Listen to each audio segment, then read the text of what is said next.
Assalamualaikum warahmatullahi wabarakatuh.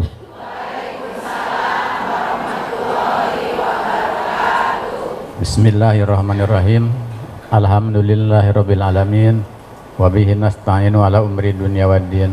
Wassalatu wassalamu ala asrofil anbiya'i wal mursalin Sayyidina Muhammadin wa ala alihi wa sahbihi ajma'in, amma ba'du. Ibu-ibu yang kami hormati, puji dan syukur marilah kita panjatkan kehadirat Allah Subhanahu wa taala yang telah berikan rahmat, taufik dan nikmatnya kepada kita, yaitu nikmat iman, nikmat Islam dan nikmat sehat walafiat. Salawat dan salam semoga dilimpahkan kepada junjungan kita Nabi besar Muhammad sallallahu alaihi wasallam beserta keluarga dan para sahabatnya. Ibu-ibu jamaah majelis taklim yang saya hormati, yang saya muliakan, alhamdulillah wa syukurillah ala nikmatillah, di pagi yang cerah ini saya bisa bersilaturahmi dengan ibu-ibu semua. Ibu-ibu daramang sadayana.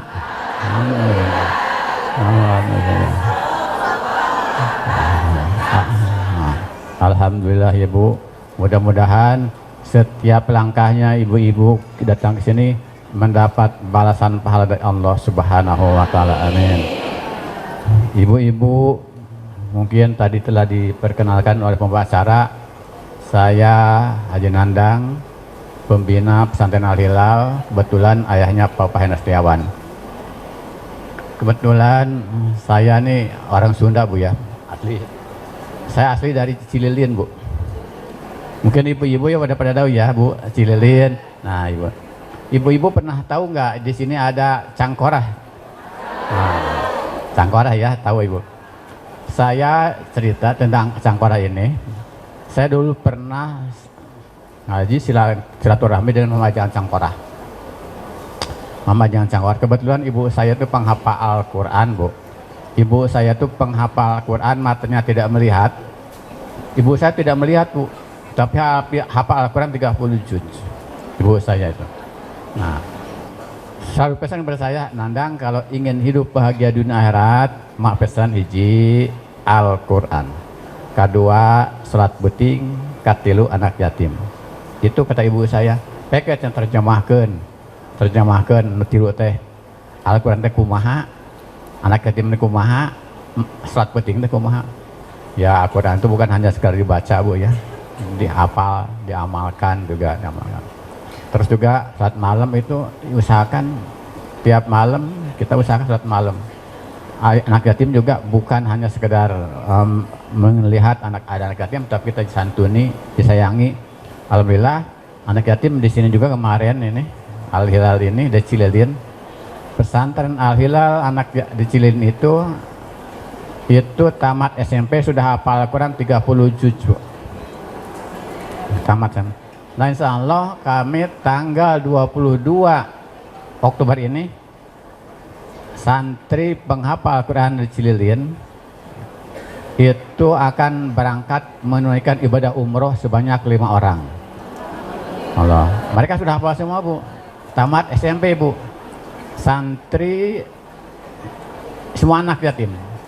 Santri yatim baru tamat SMP hafal Al-Quran 30 juz. Itu tanggal 22 akan berangkat menunaikan ibadah umroh 5 orang, didampingi oleh pembimbing, pendampingnya, gurunya, ustadznya. 1 orang ustadz dan 5 orang santri. Semuanya udah hafal Quran 30 juz. Mereka bisa bahasa Arab dan mereka juga bisa bahasa Inggris. Ibu-ibu di pesantren Al-Hilal ini alhamdulillah berkah. Anak-anak bisa belajar dengan baik. Namun sebelumnya kayak tadi sampaikan, saya tadi waktu saya sebelum mendirikan pesantren ini, saya pernah belajar juga di pesantren atau silaturahmi dengan Mama Jangan Cangkorah. Mungkin ibu-ibu tahu ya Cangkorah ya Bu ya? Tahu ya, tahu ya Bu. Saya ibu dulu sering ke Mama Jangan Cangkorah. Itu setiap silaturahmi saya sampai 37 kali sampai 41 kali saya silaturahmi dengan beliau. Setiap datang ke Mama Jangan Cangkorah itu saya selalu diberi amalan. Beliau tuh kalau saya datang ke Mama Jangan Cangkorah itu dikasih amalan kayak dokter. Tulis Bismillah 3 kali, Bismillahirrahmanirrahim 3 kali. Setiap saya datang ke sana, beliau menuliskan Bismillahirrahmanirrahim 3 kali. Setiap sampai saya 7 kali datang ke sana, masih 3 kali, Bu. Bismillah lagi, datang Bismillah lagi. Jadi kalau beliau itu dari pagi sampai sore, sampai jam 5 itu tamu itu nggak pernah putus. Rumahnya Cangwara itu. Sampai 14 kali baru ditambah, Bu. Bismillahnya asal 3 kali jadi 7 kali. Sampai 21 kali jadi dari 11, 3, 7, 11, 21. Yang terakhir saya ke 41 kalinya silaturahmi dengan beliau baru dikasih 41 kali baca bismillah. Kalau kita kan aduh kok bismillah juga udah bisa, tapi itu ijazah dari ya kita alhamdulillah diamalkan berkah. Yang terakhir sok cenah maging acep hayong naon terakhir sok mama cerewaskeun. Mama abdi mah hoyong gaduh pesantren. Terakhir hoyong gaduh pesantren sok teramplakeun leungeun didoakan ke mamanya cing boga pesantren tapi cenah gitu ulah telat kudu istiqomah tah maca teh terakhir bacaan teh aya 2 lembar Bu doa ya tak ieu can ti mama geus 40 kali ka dieu tak ieu cenah amalkeun nggak disangka-sangka Bu saya tuh tahun 80-an dilaporin beliau 40 tahun kemudian ya baru saya punya pesantren 30 tahun kemudian dari sangka-sangka itulah rahasia Allah doa dari seorang kiai. Nah bila ibu-ibu nah dari situ tahun 2002 saya mulai merintis mendirikan pondok pesantren Al-Bilal itu bersama anak saya Hendra Setiawan. Masih ingat pada bulan Dzulhijjah waktu itu anak saya punya uang beli kambing domba 2 dipotong oleh anak saya langsung beliau yang membelinya dan alhamdulillah dari mulai titik pertama pesantren Al-Hilal pada tahun 2002. Nah dari situ ibu-ibu alhamdulillah setahun 2 tahun santri semakin bertambah itu pesantren Al-Hilal itu dananya pertama-tama dari dana pribadi Bu. Dari dana pribadi saya mau memotong gaji saya menyisikan sebagian gaji saya itu untuk anak yatim dimasukin kotak peduli anak yatim setiap gajian saya ambil dulu 2,5% dimasukin kotak dan saat itu juga kalau saya ada tunjangan jabatan di kantor juga saya masukin ke kotak kalau saya ngajar juga di kantor masukin ke kotak jadi gaji yang dibawa ke istri itu adalah gaji bersih yang telah dipotong 2,5% tanpa tunjangan jabatan, tanpa tunjangan gaji. Alhamdulillah berkah. Alhamdulillah berkah. Memang kalau dilihat dari itu tidak cukup, tapi ternyata cukup. Nah ini saya punya pengalaman waktu saya ditugaskan di Jawa Tengah, itu tiap malam Bu, saya itu tanpa sepengetahuan istri saya itu mau lanjutkan pada gisikan pada masak, pakai masak. Itu nyanak beas 1 sendok istri itu mau modisikan gitu, beratnya saya ambil 1 sendok saya taruh di kotak kecil di Jawa Tengah itu ada jempitan digantungin ya makanya 1 sendok tiap malam diambil gitu. Nah saya di rumah pertama 1 sendok yang hari ketiganya saya ambil 2 sendok kok cukup ngasih itu cukup. Hari keempatnya saya ambil 3 sendok tuh, jadi tiap hari saya ambil jepitan 3 sendok nasi taruh situ. Ternyata Bu cukup berkah. Nah kalau setelah matematika diambil segitu tuh nggak cukup.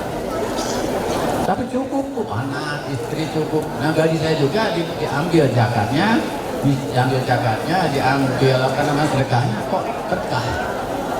Itu. Nah dari jembatan itu saya semakin banyak sedikit sedekah ada sedekah. Nah, alhamdulillah semakin berkah. Coba aja Bu kalau kita perhatikan seseorang yang bujangan itu gajinya 3 juta. Kalau punya istri harusnya 6 juta kan Bu. Punya anak 1 harusnya 9 juta. Punya anak 2 berarti anak 3 berarti 12 juta. Tapi apa?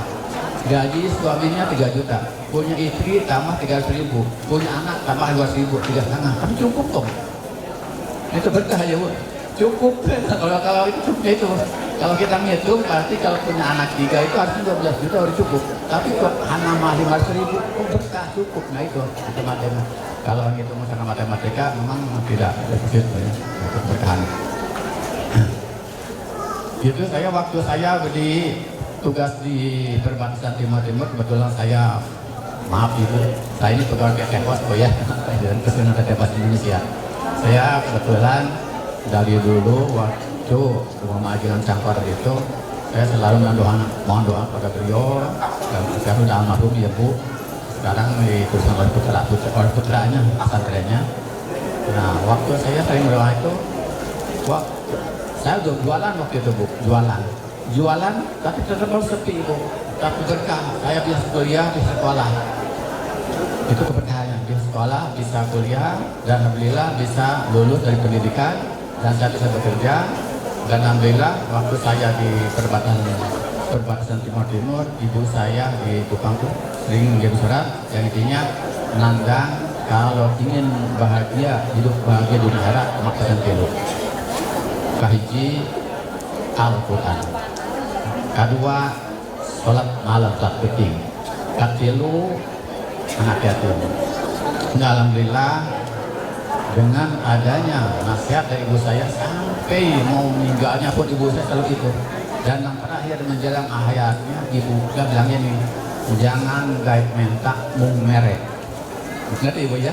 Ternyata ibu jangan gaib minta mung merek. Dan hanya mau minta, makanya dia aja tuh Bu, tidak pernah kamu minta Bu.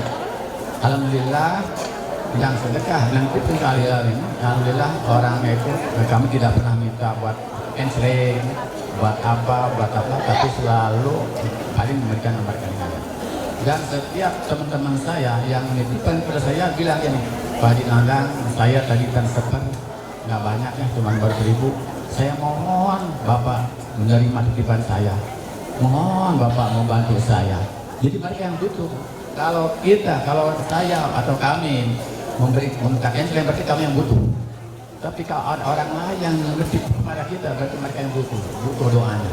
Alhamdulillah mereka nitipkan pada kami untuk alila, untuk santri alila, mereka akan butuh doanya.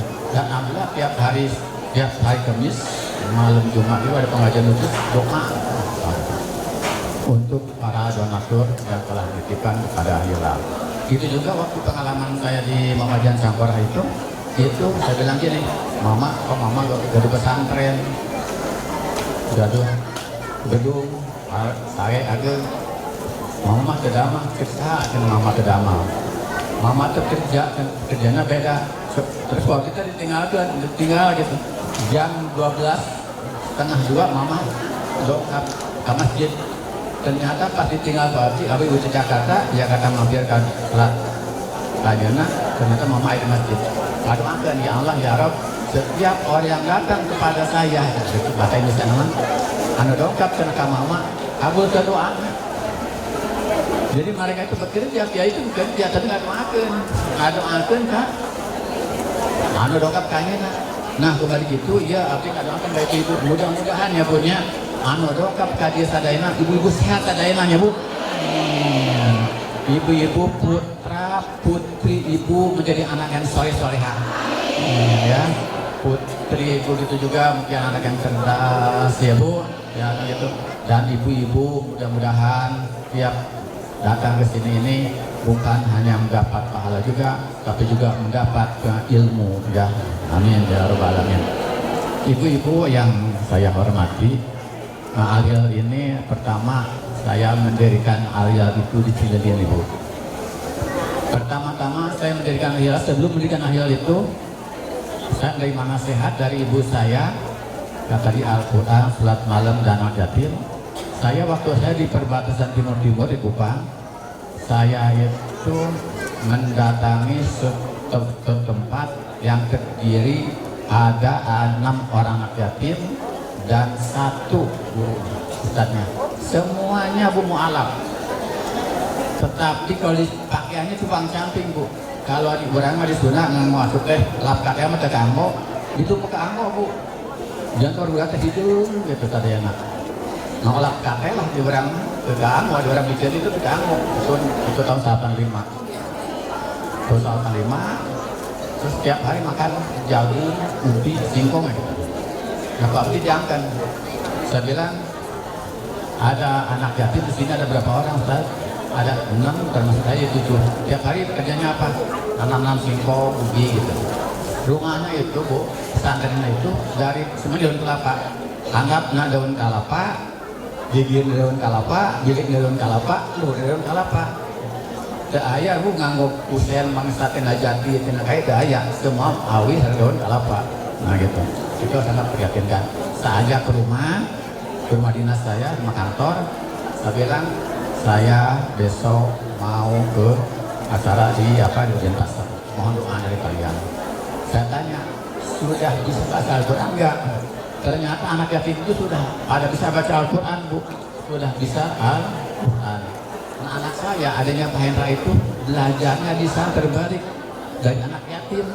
Anak yatim yang sudah hafal Al-Quran mereka belajar ngajarin anak saya. Anak saya yang kedua kebetulan waktu itu anak saya adanya Pak Hendra Setiawan ini sekolahnya di sana belajar Al-Quran. Nah itu saya kasih makanan yang enak bu. Saya siapkan makanan enak, baju satu-satu. Ternyata semuanya nangis bu, nangis. Semuanya nangis, ya Allah ya Rabb. Baru kali ini 13 tahun umur saya, baru kali ini makan yang enak. Baru kali ini pakai baju yang bagus, ya Allah. Nah kabulkan doa kami kata beliau. Ya kenapa bu, saya jadah tuh. Jadi bu, saya jadi. Aduh akan kami. Mudah-mudahan Bapak besok mau ke Denpasar pada acara diselamatkan ya Pak perjalanan. Besoknya saya ke Kupang perjalanan ternyata pun ada musibah. Naik pesawat itu tuh halir bu pesawat DC-9 pesawat menuju 9 Jalmi. Pas mau mendarat tiba-tiba banyak pecah pesawat itu. Anu sakadahanan nyebur ke laut bu, belok ke laut dalam 20 meter ke laut tiba-tiba belok ke kiri. Pesawat itu nyungsep karena itu bukan pasir dan abdi alhamdulillah selamat sareng pilot. Teu aya dan anu sanes mah patah leungeun, patah tuku, kirah muka dempet, berdarah segala didinya tempat sejarah. Kata kepala bandara baru kali ini banyak pecah tidak bencang pesawat.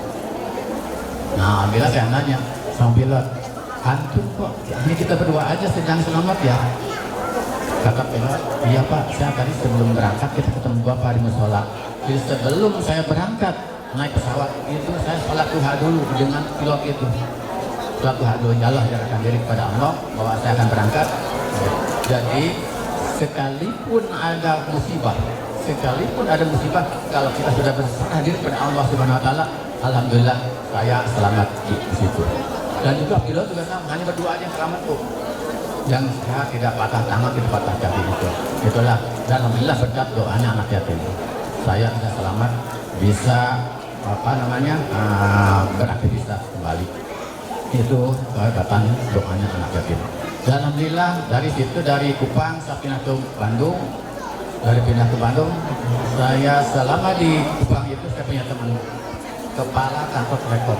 Setiap hari kemana-mana saya selalu berdua. Mau ke masjid selalu berdua dengan beliau. Mau ibadah kemana-mana selalu berdua dengan beliau. Dan ternyata bu, rahasia Allah tahun 2010 udah 15 tahun ketemu. Saya ketemu beliau di masjid. Nah di masjid itu masjid ternyata dia sama-sama menunaikan ibadah haji. Rahasia Allah saya kaget ini siapa kayak di depan itu kayak kenal gitu. Ternyata teman saya di Kupang waktu di Kupangnya itu selalu kemana-mana selalu dengan beliau ke masjid. Itu rahasia Allah. Dipertemukan dengan beliau di masjid bisa menunaikan ibadah haji. Bahkan di Madinah pun saya satu kamar, di Mekah pun satu kamar, dan kita juga di setiap malam itu itikaf di Masjidil Haram itu juga selalu berdua. Nah makanya begitu saya ke Bandung, dia pindah ke Jakarta. Waktu saya mendirikan pondok pesantren di Cililin, sama saya lihat alamatnya dia ada. Udah lama tuh Bu, tahun 2015, udah 10 tahun aku ketemu. Tiba-tiba di buku telepon ada namanya dia. Saya telepon dia, silaturahmi. Ternyata dia datang Bu, dari Jakarta. Ketemu lagi datang Bu. Nah sekarang pindah lagi justru ke Bali, ketemu lagi di Bandung pada Allah. Jadi ketemu dengan teman yang sudah lama. Begitu juga mudah-mudahan ibu-ibu ini semua ya hadir di hadis ini, mudah-mudahan kita ketemu di surga dengan Allah Subhanahu wa taala ya. Ibu-ibu yang saya hormati, yang saya muliakan, perjalanan pesantren Al-Hilal itu dari situ saya mulai mendirikan pesantren Al-Hilal, pondok pesantren ke satu ya, yang kedua di Cibiru. Itu pertama-tama saya juga diejek, sahanu ngajina, sahanu ngajarna, abdi kieu upami kain ngajar, abdi bade ngajar ngalira, insya Allah itu rumah biasa. Kalau saya abdi kantor pesantren di Mamanjangan seberapa pesantren. Lamun abdi mah kain ngawas, abdi bade ngawas ngalira, gitu kan. Alhamdulillah, ternyata Bu, semua orang-orang yang mengejek, menghina itu semua sekarang pada dekat saya dan anak-anaknya belajar di pesantren Al-Hilal. Sekarang ada yang udah hafal 15 juz, ada yang hafal 12 juz, anak-anak itu. Dulu mah kan nggak mau.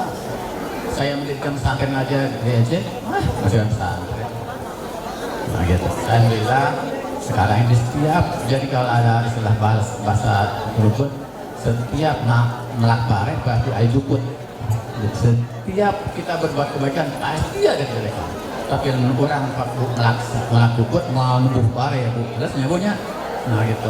Alhamdulillah setiap dari ketabahan dengan perjuangan dengan istri, bahkan saya tuh pernah menolong malamnya anak yatim, saya murabkan jalannya anak maut, terus kemudian adanya karena nyasar sekarang masuk anak motor kakek mutai, ya Allah taruh seandainya saya dapat pahala ngurus anak yatim, seandainya saya dapat pahala apa itu dengan anak yatim, ya Allah saya mohon motor di jalan. Saya berdoa dan nangis dengan istri Bu, nggak perjalanan nyasar baru hujan agung, alhamdulillah itu berkat doa, kemudian Allah mengabulkan doanya. Nah itu Bu. Oleh karena itu saya juga pada ini alhamdulillah pesantren Al-Hilal ini dari mulai 1 sampai dengan sekarang udah ada 8 tempat tuh. Dan sekarang 9 ada di Masjid Regency yang 9. Itu semuanya Bu, semuanya itu adalah berkat perjuangan Pak Hendra Setiawan. Perjuangan Pak Hendra Setiawan. Jadi saya bilang aja, Pak Hendra Setiawan ini adalah yang membina, yang membantu kami, yang memberikan pesantren Al-Hilal ini. Pak Hendra Setiawan ini anak saya itu dulu kuliahnya juga Bu, prihatin Bu, terang aja nih, prihatin karena gini, gaji saya tahu gajinya segini, buat adanya segini, dia tidak pernah minta bayaran Bu, tidak pernah minta uang ini, uang pembayaran kuliah. Saya pernah karena beliau anak saya itu nggak masuk 1 bulan waktu itu dikirim surat oleh dekan Fakultas Ekonomi UGM Bu. Anak bapak tidak sebulan tidak masuk, karena anak saya bukan apa tidak masuk, karena mungkin banyak kegiatan, ya sambil dagang juga di sana. Bahkan ketika waktu saya di UGM, saya bilang, Mama, ketua pesantren Kiai itu, saya bilang, saya terima kasih banyak, anak saya kalau bisa ingat di sini, kalau membantu saya. Saya bilang ini bukan bapak yang terima kasih kepada saya, tapi saya yang berterima kasih kepada bapak karena putra bapak bisa mengurus masjid ini. Dengan adanya putra bapak masjid ini bersih, kata Kiai itu. Alhamdulillah anak saya bisa selalu juga di masjid dan selalu prihatin Bu, tidak pernah minta ayah minta bayar ini, saya tidak bisa bayar. Alhamdulillah itulah berkah. Dan ternyata setelah selesai kuliah bisa punya usaha, dan alhamdulillah punya beberapa unit usaha, dan setiap punya unit usaha itu dibantu dipergunakan untuk pengembangan pondok pesantren penghafal Al-Quran. Nah itu. Oleh karena itu, jadi apabila ibu-ibu yang mendukung anak saya, insya Allah mendukung juga pesantren Al-Hilal. Insya Allah ibu-ibu dapat pahala. Apa program-program yang akan disampaikan oleh anak saya, cita-citanya, insya Allah saya juga bantu doa dan siang dan malam, karena itu kebaikan. sekarang ini mungkin kalau seandainya kita mau belajar ngaji itu mudah bu, belajar ngaji. Tetapi kalau kita mendirikan pesantren apa, mendirikan rumah sakit, mendirikan yang besar-besar itu harus punya apa namanya politik ya. Ya mudah-mudahan saya doain juga anak saya Hendra Setiawan STMR itu kuliahnya Rukian dulu itu mendapat keberkahan dari Allah Subhanahu wa taala. Dan mudah-mudahan juga ibu-ibu yang hadir di sini senantiasa diberi kesehatan lahir dan batin, menjadi anak yang soleh, putra putri yang soleh solehan ya, anak yang cerdas, anak yang bakti kepada orang tuanya. Mungkin itu aja yang dapat kami sampaikan. Akhirul kalam, wassalamualaikum warahmatullahi wabarakatuh.